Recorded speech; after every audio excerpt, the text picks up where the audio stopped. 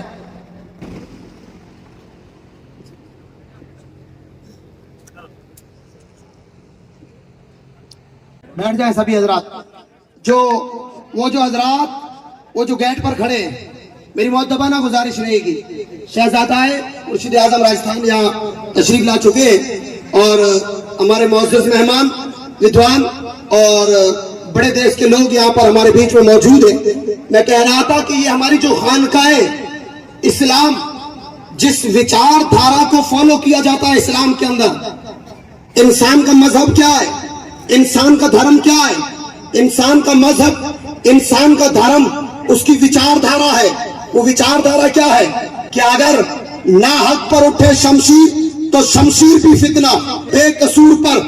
اگر تلوار اٹھتی ہے تو تلوار بھی فتنہ۔ پھر آگے کہتے ہیں ارے شمشیر ہی نہیں، ناحق پر اٹھے شمشیر تو شمشیر فتنہ، شمشیر ہی نہیں، نعرہ تکبیر بھی لگے تو نعرہ تکبیر بھی فتنہ۔ ناحق پر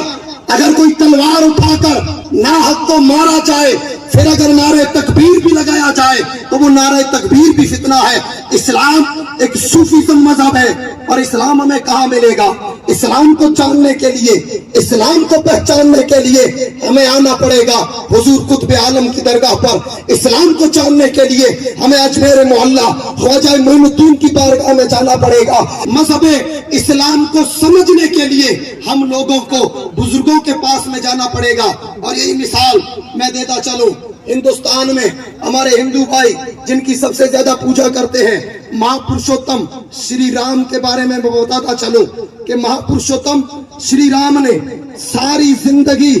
اپنا لباس، آج جو پوتر مانا جاتا ہے ہندو مذہب کے اندر، وہ لباس تھا بھگوا، پیلا کلر، اور وہی بھگوا کلر جو اجمیر معلّہ میں خواجہ معین الدین چشتی رضی اللہ تعالیٰ عنہ کا پسندیدہ کلر ہے۔ اب میں ایک چیز بتا رہا ہوں، وچار دھارا دیکھیں آپ کہ نعرہ تکبیر اگر بے قصور کے لیے لگے اور اس کی گردن کاٹی جائے تو تلوار بھی فتنہ ہے، نعرہ تکبیر بھی فتنہ ہے۔ نعرہ تکبیر کا مطلب یہ ہے تو بھوکے کو کھانا کھلا، پیاسے کو پانی پلا، غریب کی مدد کر، بیوہ کی مدد کر، ملک کی خدمت کر، دیش کی خدمت کر، یہ ہے نعرہ تکبیر کا مطلب۔ مہا پرشوتم شری رام کی زندگی کو دیکھیں، ان کا کلر ہے بھگوا، وہ کلر پرتیک ہے شانتی کا، محبت کا، ایکتا کا۔ ایک بھگوا کلر استعمال کریں تو بندہ بن جاتا ہے۔